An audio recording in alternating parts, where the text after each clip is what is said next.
Hey everybody! So as we approach the holidays, many of us are starting to think about our health goals for next year.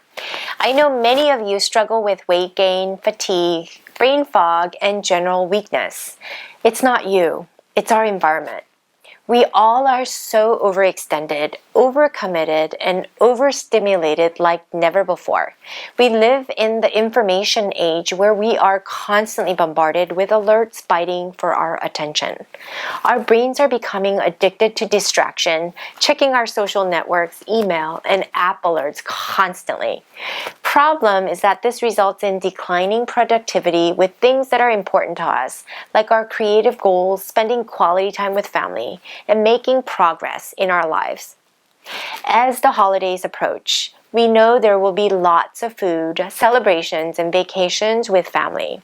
This also means stress from family drama that tends to accumulate. I want to help you to have a successful year next year, creating health. Whether you want to lose weight, have more energy, or simply feel better all around, I've got these 10 rules I'd like you to follow to have lasting, sustainable results as we head into 2020. Number 1 is to listen to your body. I'm going to ask you to ignore all that information regarding specific diets. As a registered dietitian for over 20 years, I'm here to tell you diets just don't work. You need to work on getting tuned into yourself, listening to your body by learning to pay attention to your physiological, emotional, psychosomatic clues that your body sends to you every minute of every hour that you're ignoring. We often ignore these clues because we are often preoccupied or too busy to pay attention. I tell my patients all the time, don't nurture disease. As soon as you feel a bit of not so good feeling, pay attention and address it. Number 2 is to elimination diet for 90 days. If you're up for this, New Year's is a good time to eliminate and detox from all the inflammatory and addictive foods and drinks. This will allow your body to have a break and begin to reset and heal. All your body needs is a little support to establish homeostasis. If you're looking to lose weight, this is the secret. Help your body detoxify all the toxins out of your system to become metabolically optimal, allowing you to become the healthiest version of yourself. It's as simple as that. Number 3 is intermittent fasting. We've all heard about intermittent fasting. My version of intermittent fasting is easy. Just give your body 12 to 16 hours of reset or rest from all foods.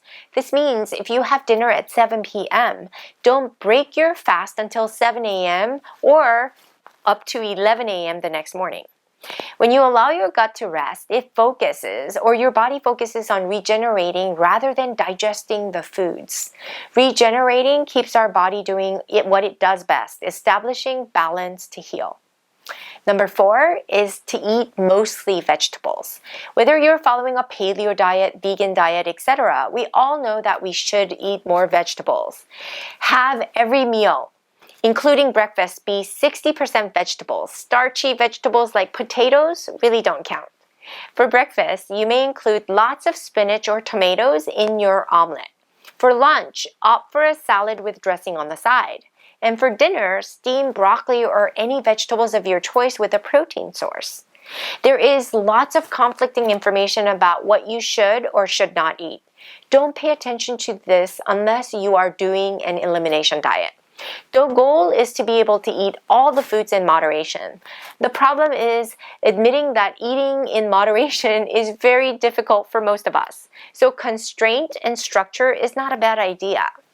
Number 5 is eat in season, following natural order. We're so used to eating just about anything all year around. In macrobiotics, Ayurveda, and traditional Chinese medicine, we recommend avoiding foods that are not in season. This is because when we eat foods out of season, we're breaking the natural law. We're one with our environment. All elements of the earth are within us, and we must respect natural order when eating. As we approach the winter, it's a good idea to cook foods rather than eating them raw as we do in the summer. This is because in the fall and winter, we become more yin and need yin-supportive foods. More on this later. 6 is to chew your food. Learn to sit down for your meals and chew your food. When was the last time you paid attention to what you're eating and savored every bite? We're often too distracted, multitasking during meal times, and can't sit long enough to enjoy the meal. Slow down and pay attention. This will not only have you pay attention to your body, but be more present, and your body will be able to focus on digesting the foods rather than being distracted by all the demands you place on your body. Our bodies are like a computer. If you give it too much to do all at one time, it'll freeze and become inefficient over time. 7 is to stop eating when about 75% full. When you pay attention and practice the art of chewing your food, you'll know when you should stop eating. Don't focus on finishing everything on the plate. Let your body tell you. It's a good idea to stop eating when you're about 75% full.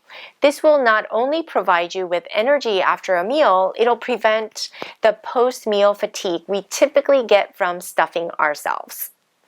Number 8 is choosing what to eat is easier when organized into different ways of cooking. Okay, so here are my breakdowns.